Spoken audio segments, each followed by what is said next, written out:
Mirë se vini, të gjithë ne në një mënyrë tjetër mbështetemi tek disa parime të mëdha, ide si drejtësia apo barazia. Ato janë si busulla jon, po a kemi ndaluar ndonjëherë të pyesim veten, seriozisht, nga vjen këto ide? E po, pikërisht këtë do të bëjmë sot, do të gërmojmë pak më thellë. Le ta nisim me një pyetje themelore. Kur shohim sfidat e botës sot, shpesh kërkojmë një lloj plani, një udhërrëfyes. Pra, cilat janë ato ide thelbësore, ato plane që mund të na udhëheqin drejt një të ardhme më të mirë për të gjithë? Shumë do të thoshin se ka disa parime që janë absolutisht thelbësore. I pari ndër ta, uniteti. Ideja se jemi më të fortë kur jemi bashk, se ardhmja jon varet nga aftësia për të vepruar si një familje e vetme njerëzore. Pastaj, menjëherë krahas unitetit, vjen drejtësia. Dhe këtu nuk flasim vetëm për ligjet në gjykat, por për atë parimin themelor për marrëdhënie të drejta dhe të ndershme mes të gjithë njerëzve dhe kombeve. Dhe sigurisht nuk mund të lëm pa përmendur barazin. Ky parim kaq i fuqishëm që thotë se çdo individ pavarësisht nga vjen, meriton dinjitet, respekt dhe mundësi të njëjta. E së fundi, bashkëpunimi. Pra, uniteti, drejtësia, barazia, këto nuk janë thjesht fjalë të bukura, apo jo? Ato kanë kaq shumë jehon sepse i përgjigjen drejt për drejt nevojave dhe problemeve komplekse të kohës sonë.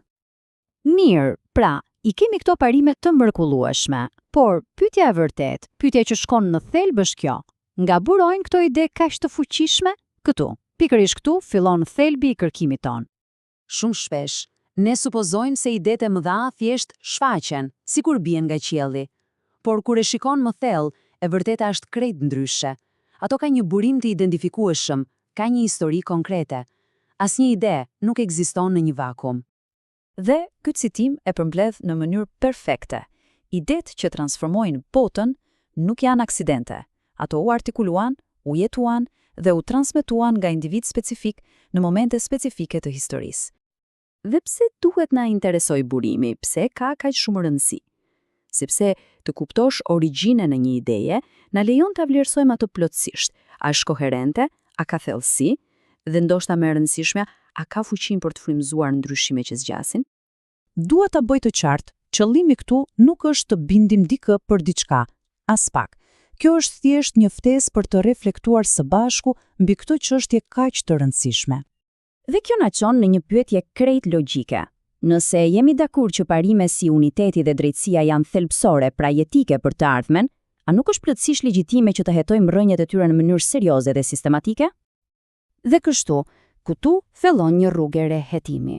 Po lëvizjem nga thjesht përmendja e këtyre parimeve te hulumtimi aktiv i burimit të tyre. Pra, në thelb po ndërtojmë një urë nga problemet e botës sonë tek idetë që mund t'i zgjidhin ato. Dhe hapi natyrshëm, hapi tjetër është të kuptojmë nga vijnë këto ide. Kjo do të jetë rruga jonë e hetimit. Dhe si do ta bëjmë këtë? Cila është metoda? E po, do të mbështetemi në 3 shtylla kryesore. Së pari, do të bëjmë një analizë historike për të kuptuar kontekstin. Së dyti, do të ekzaminojmë vetë shkrimet, tekstet burimore. Dhe së treti, do të përdorim hetimin racional, logjikën, për të kuptuar implikimet e tyre.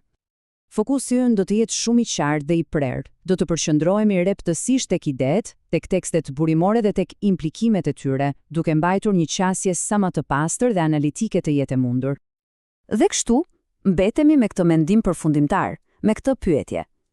Nëse ardhmja e njerëzimit varet realisht nga këto parime, atëherë, a nuk është kuptimi i burimit të tyre më shumë se një kuriozitet intelektual? A nuk është një detyrim? Kjo është pyetja që do të na udhëheqë në kërkimet tona të ardhshme.